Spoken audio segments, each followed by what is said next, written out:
আজকে নিয়ে হাজির হয়েছি একদম নতুন ধরনের একটা পিঠের রেসিপি, যার স্বাদ কিন্তু মুখে লেগে থাকার মতো। নমস্কার, আমি হৈমন্তী আর আপনারা দেখছেন হৈমন্তীর হেসেল। তো চলুন শুরু করে ফেলি আজকের রেসিপি, লেয়ার পিঠা।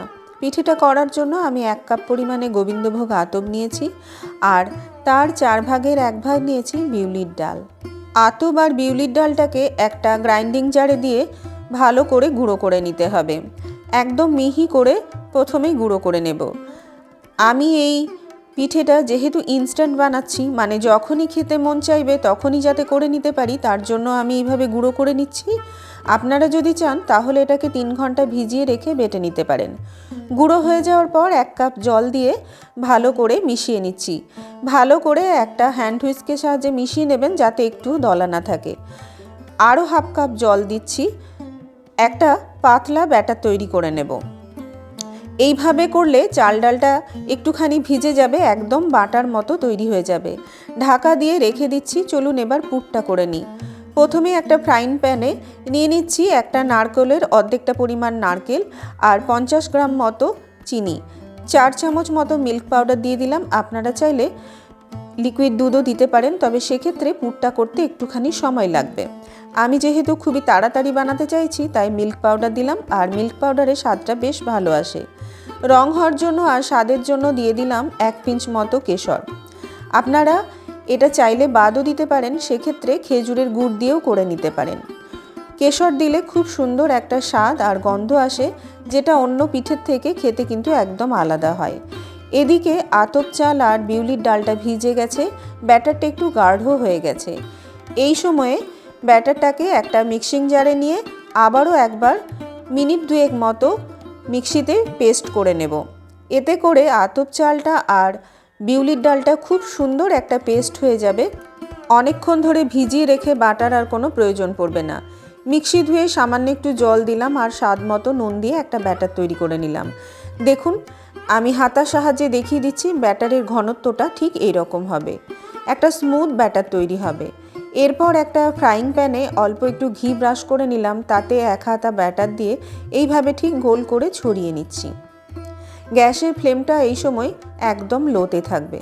ছড়িয়ে নেওয়ার পর ঢাকা দিয়ে রান্না করে নেব মিনিট খানেক মতো।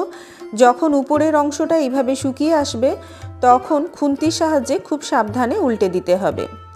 তারপরে উপর থেকে পুরটা একটু একটু করে দিয়ে দেব। পুরটাকে ভালো করে ছড়িয়ে দিতে হবে গোটা পিঠেটার উপরে। এখন অল্প করে ব্যাটার নিয়ে পুরের উপরে ভালো করে ছড়িয়ে দেওয়ার পর পুরটাকে ভালো করে ঢেকে দিতে হবে। পুরটাকে ছড়ানোর সময় ধার দিয়ে এইভাবে গড়িয়ে আসতে পারে, চিন্তা করবেন না, পরে এটার ব্যবস্থা করে নেওয়া যাবে। ছড়ানো হয়ে গেলে ঢাকা দিয়ে একদম লো হিটে এটাকে কুক করে নেব, যতক্ষণ না উপরের অংশটা কুক হয়ে যায়। কুক হয়ে যাওয়ার পর উল্টে দিতে হবে। আবারও একই পদ্ধতিতে প্রথমে পুর দিয়ে তারপর ব্যাটার ছড়িয়ে রান্না করে নিতে হবে।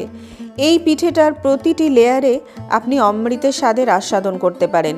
গোবিন্দভোগ চালের সুবাস আর নারকেল আর কেশরের মেলবন্ধনের অপূর্ব স্বাদ আপনি এই পিঠেতে পেতে পারেন। পৌষ পার্বণে একই রকমের পিঠে প্রত্যেকবার ট্রাই না করে একবার এই পিঠেটা করে দেখতে পারেন। বাড়ির সকলের মন জয় করে নেবেন।